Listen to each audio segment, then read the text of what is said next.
What's up, gamers? DreamcastGuy here, and I just got back to America a couple hours ago, and I've been working on my Red Dead Redemption 2 review, and suddenly some really interesting news dropped that I want to talk about. So you guys know that one of my favorite systems of all time is the original PlayStation. It's the system that I claim is the thing that turned me into the RPG fanatic I am today. Games like Final Fantasy VII and all the cool RPGs like Xenogears completely changed my mind about the idea of storytelling and video games as an art form. So when we originally got the teases about a PlayStation Classic, I immediately pre-ordered it. I dropped my $100 instantly day one because I thought that no matter what, it would be completely filled with great stuff to play. Well, just a few minutes ago, they at last revealed the full list of all 20 games that'll be on this device, and honestly, I'm a little bit conflicted. Now, some of the stuff they have here is really good. I'm happy about the fact that we are getting some good fighters, some good horror, and some really interesting puzzle games. But the list itself is full of some very gaping holes. So real quick, let's run through all 20 games. First up, Wild Arms. If you've never played it, it's a really cool sort of Western-style RPG, which is very fitting since I've got some Red Dead up here. It's pretty cool, and it went on to make actually a very long series of very explorative, very interpretive style of role-playing games. Next up, Twisted Metal. Now, this is a weird one because it's the original Twisted Metal. Most people are absolutely in love with the sequel, Twisted Metal 2, whereas 3 is my personal favorite. So the fact that they only put the original on here is a bit weird. But I guess if they could only select one, it's probably best to select the first one. So the next one is Tom Clancy's Rainbow Six. This is a very old school, very early 3D shooter that is fantastic. Something I've always liked about this, especially when I was younger, is the fact that it is so hard. This came out in an era where the bullet spongy hero first kind of came about, where you could get shot 8,000 times and just keep walking. Whereas in that game, when you're hit, you're pretty much dead instantly. So you have to be sneaky, you have to be careful, and you have to worry about what your equipment is. Now, let's look at what's next, which is Tekken 3.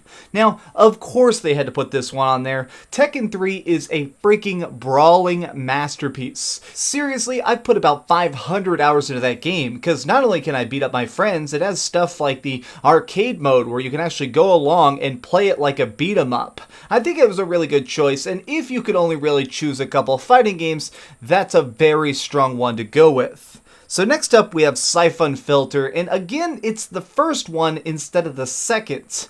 All three of the original Syphon Filter trilogy are super fun. I like the later games more, the ones on like PSP, Logan's Shadow and Dark Mirror. But this one is still really good. It's goofy, it's cheesy, but I don't think it's aged very well. I'm actually going to be very curious to see how people receive it, because honestly, it is a lock-on focused shooter with a lot of stealth mechanics, and I feel like without a lot of trial and error, new people are not going to quite get it. It's something that was from a different time. Next up, we have Super Puzzle Fighter 2 Turbo, which, yes, hell yes. If you haven't tried this, it is so gleefully fun. It's got multiple game modes, but each one is basically your typical block breakers. And it's really fun. I actually find it super invigorating, and I've played so much of it just because I like those games that are super sit down and play, where you can play it for 20 minutes or 20 hours, and you always feel like you're getting the same amount of enjoyment out of it. So next up, we have Ridge Racer Type 4. Okay, this is a pretty obvious choice. I think Sony still owns all the rights to Ridge Racer, and Ridge Racer is fun. If you're gonna select a freaking racing game, why not choose that? But this also brings me to what I consider the first very gaping hole, which is, why do you have Ridge Racer but not Gran Turismo? Gran Turismo, in my opinion, is a vastly superior game. It's more simulation focused, it's got more progression in it, and being able to customize individual pieces of my car, it just makes the entire experience a lot more fun than just Ridge Racer, which is basically awesome drifting. Next up, a personal favorite of mine, Resident Evil Director's Cut. Holy heck. the horror game that basically started it all. This by many people is considered to be like the first truly mainstream horror game, and so having it here is a very good choice. It's an obvious pick. I mean, how else are you going to freaking terrify people with these big blocky retro graphics? I'm very glad about the fact that they chose the director's cut, because they definitely made some small choices in that redo of it that make the entire game a lot more fun. Another one is Revelations Persona. Now, I feel like a ton of people don't even know what that game is, and that's part of why I'm so hyped that it's on here. It's probably the game that, in my opinion, is the biggest surprise to this, because the original Persona was not particularly popular at the time. It took that series a very long time to really kind of get going and build up a fan base. So the fact that they're actually going out on a limb and putting that game on here is pretty freaking awesome.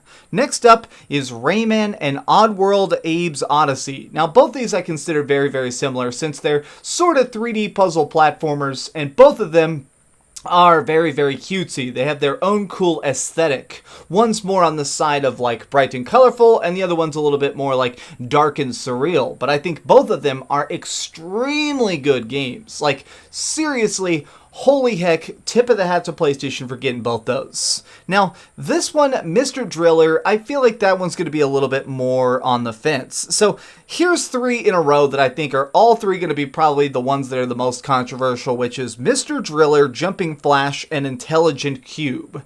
Now, all three of these are more puzzle-focused games, but also ones that are much more unknown, and I think that these are a little bit more on the filler side. And I say that as somebody who really enjoys playing Mr. Driller. It's really fast and fun, and having to deal with that oxygen meter is pretty intense, but I still feel like they're not exactly mainstream. People aren't going to be picking up this box in stores and being like, oh good, Intelligence Qube.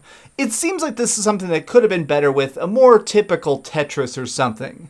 Okay, so next up is Metal Gear Solid. Of course. They were basically legally required to put this game on here because it's freaking Solid Snake, baby. You gotta love it. It's quirky, it's bizarre, and it still works so great.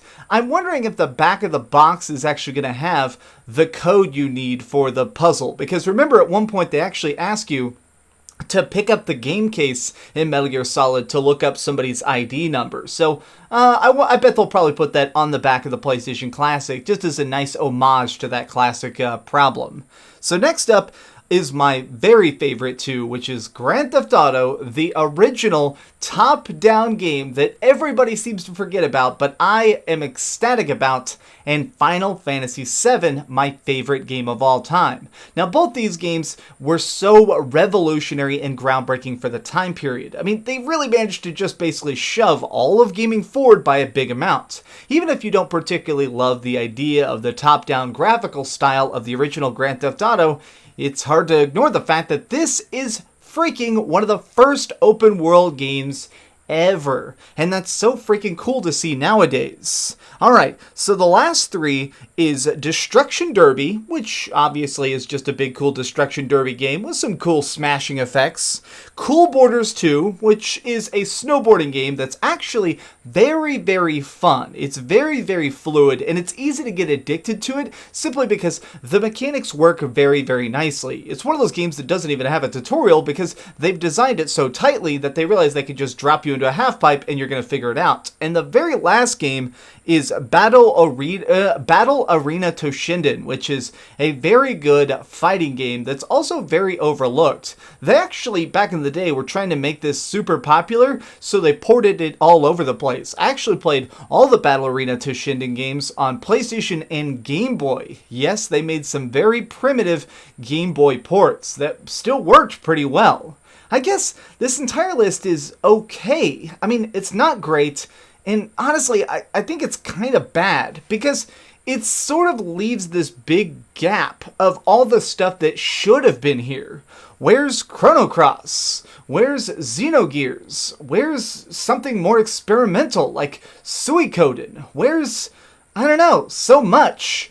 This is one of those things where I'm not disappointed in the games we're getting, I just wish we had more. I mean, it's one of those things where I think it would have been a smarter choice to maybe have these games, keep all these, but somehow have an additional 5 on there. Just 5 more true classics. Really great gems that deserve to be on this machine.